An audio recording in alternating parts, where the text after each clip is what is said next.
কেকার স্বাদ কাহনে সকলকে স্বাগতম। আশা করি তোমরা সবাই খুব ভালো আছো, আমরাও ভালো আছি। আজ বানাবো মায়ের ছাদে বানানো চিচিঙ্গে দিয়ে। আজকে বানাবো খুব সুন্দর একটা স্ন্যাক্স। দেখো কত সুন্দর হয়েছে মায়ের ছাদের চিচিঙ্গেগুলো, দেখতে কিন্তু বেশ লাগছে, বেশ হারা হারা, আর প্রতিটা চিচিঙ্গে হয়েছেও বেশ বড়, একদম সুন্দর। তাহলে আসো দেখে নিই আমি কিভাবে করছি। আজকে চিচিঙ্গেগুলো সব সুন্দর করে পরিষ্কার করে ধুয়ে নিয়েছি এবং ছাড়িয়েও নিয়েছি চিচিঙ্গে। এই যে চিচিঙ্গে ছাড়ানোর পরে যে খোসাটা হয়েছে, এটা দিয়েই বানাবো আজকে স্ন্যাক্স।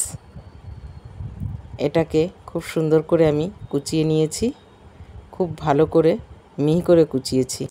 এখন একটা বলে 2 চামচ বেসন আর নিয়ে নিলাম 2 চামচ চালের পাউডার, দিয়ে দিলাম জিরে পাউডার, ধনে পাউডার, হলুদ পাউডার, আর দিয়ে দিলাম কালো জিরে, দিয়ে দিলাম স্বাদ অনুযায়ী নুন, আর দিলাম স্বাদকে ব্যালেন্স করার জন্য চিনি, দিয়ে অল্প জল দিয়ে খুব ভালো করে ওটাকে গুলিয়ে নিতে হবে।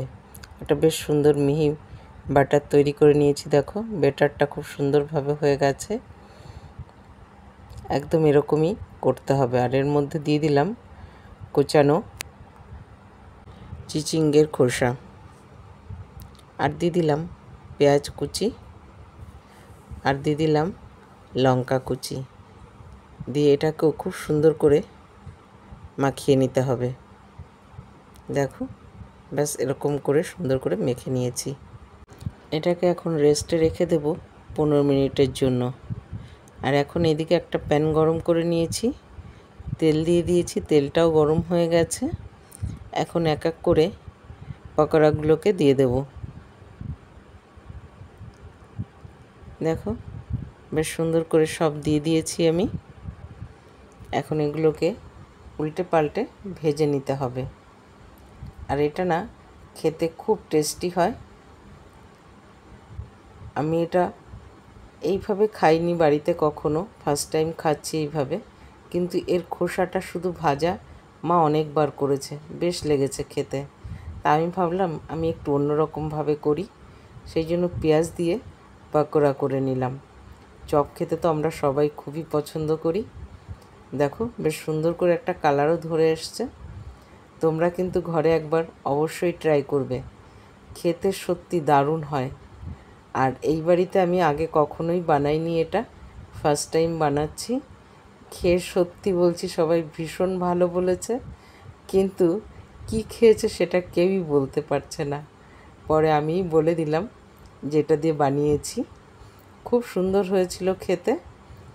অবশ্যই ট্রাই করো, আর কারা কারা ঘরে করছো একবার কিন্তু অবশ্যই জানিও আমাকে কমেন্টসে। দেখো খুব সুন্দর করে ভেজে নিয়েছি, ভাজা আমার হয়ে গেছে। এখন আমি এগুলোকে সব এক এক করে নামিয়ে নেব। দেখো প্লেটিং আমি করে নিয়েছি।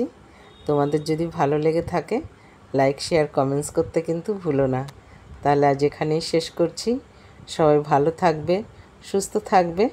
দেখা হবে পরের আরেকটি ব্লগে।